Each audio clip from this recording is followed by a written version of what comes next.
Om Swastiastu.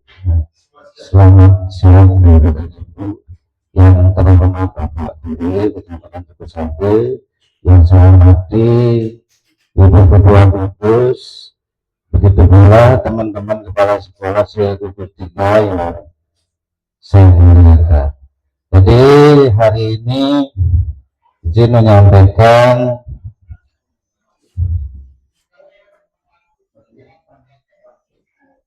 observasi kinerja kepala sekolah dengan yang kami pilih indikatornya kepemimpinan instruksional, Pak. Jadi ini kami pilih berdasarkan rapat ibu kami yang masih kecil sekali ya.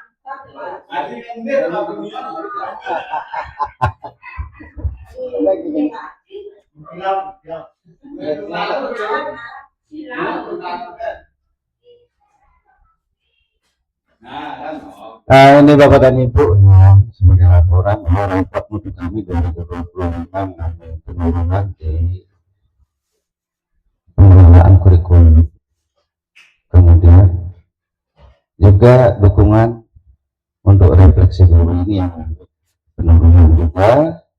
Ya memang sih yang lain ada yang turun juga, kalau di kepemimpinan instruksional dan yang lain sekarang ini ada turunan juga pengelolaan kurikulum satuan pendidikan.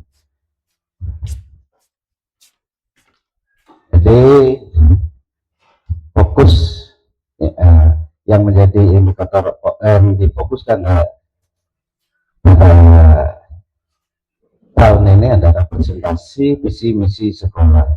Itu target perilaku kepala sekolah berdasarkan indikator yang dipilih, yaitu kepala sekolah mempresentasikan visi misi secara konkret, terstruktur dan mudah dipahami kepada guru atau warga sekolah.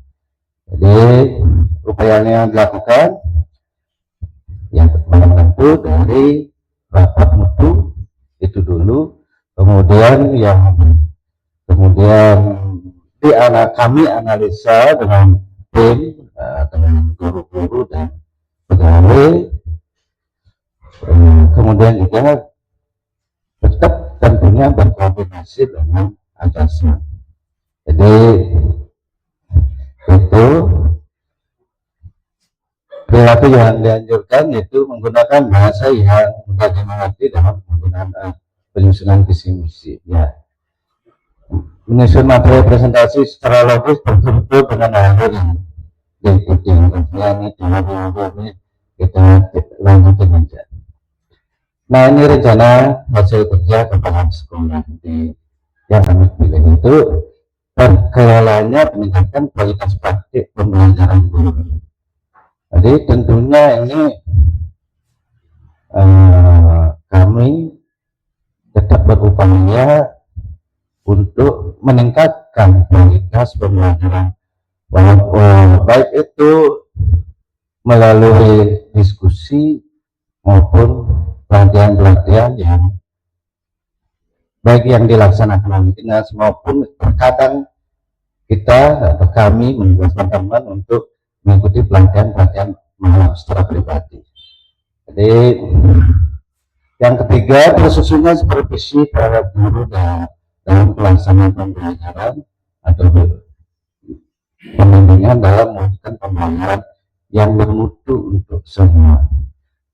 Jadi yang keempat, pelaksananya supervisi pada guru perencanaan pembelajaran bimbingan murid dalam melakukan pembelajaran yang bermutu untuk semua. Jadi itu rencana hasil kerja itu sampai 8, ada kita percepat saja, ada 11 indikator yang menjadi rencana hasil kerja. Nah, hal inilah yang nantinya,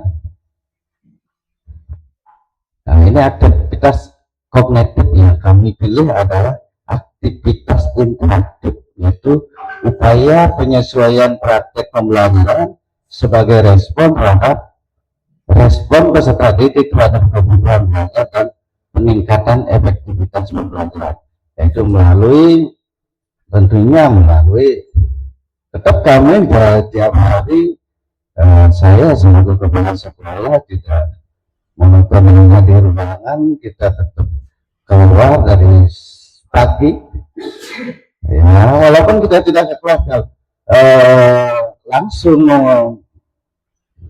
mengobservasi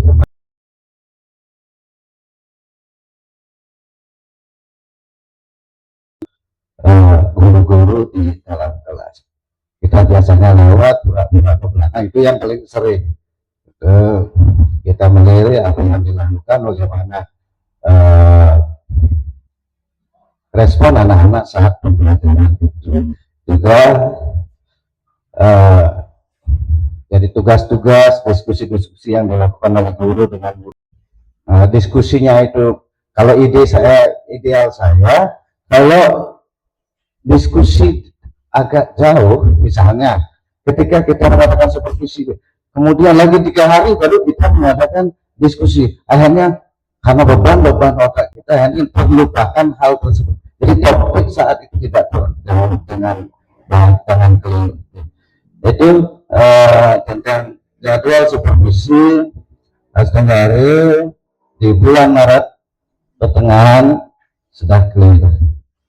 Nah, ini visi misinya. Itu gambaran tentang visi misi, yaitu visi ini mungkin teman kayaknya kita sudah tahu semua, kita next saja. Kemudian ini juga pentingnya visi misi. Lanjut, proses penyusunan visi misi, yaitu ini, yaitu identifikasi kebutuhan dan rasanya sama, sudah sama seperti ini. Lanjut ke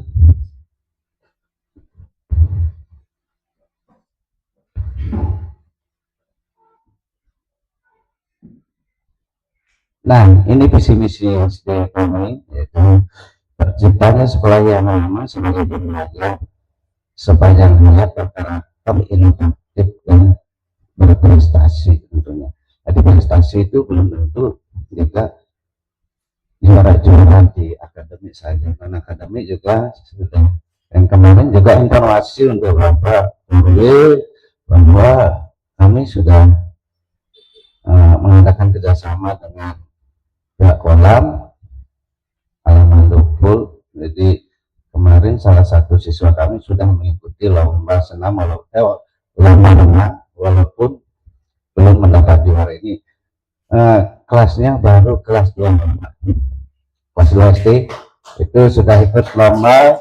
Ya, kita ucapkan terima kasih juga pada Bu Pak Darsina yang sudah meminjamkan temannya, stafnya, guru olahraganya juga ikut membimbing. Jadi ada-adanya beliau ikut membimbing di kolam, kami bertiga di kolam membimbing anak tersebut. Sudah bisa lah mengikuti. Mudah-mudahan nanti tahun depan bisa meningkat, dan rasanya sudah ada 3 sekarang bibitnya, ada 3 yang sudah bisa renang. Nah, mudah-mudahan tahun depan bisa mengikuti dan dapat juara. Juga yang tidak kalah penting pencak silat ya, percaya diri yang di sana juga itu yang berkembang banyak, sudah piala-piala yang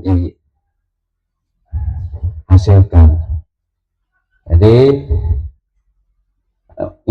tentang indikatornya kita tidak masukkan karena waktu juga ya. Nah, ini sekedar dokumentasi, hanya beberapa saya dokumentasikan ya. begini Bapak Guru, kami baru belajar tentang kanta lagi gitu.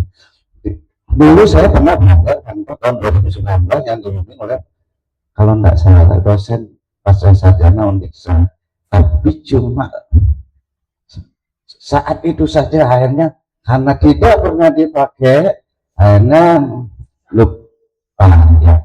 Ini baru sekarang baru mulai belajar lagi.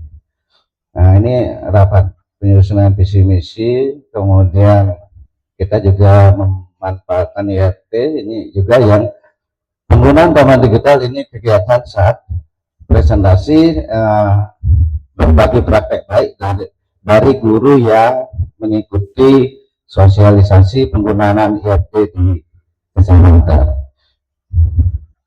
Baik, sekian Bapak dan Ibu, terutama Bapak Puri, yang bisa saya sampaikan, kita rangkum di dalam penangguran yang saya bantu para santi, Om Santi Santi Santi.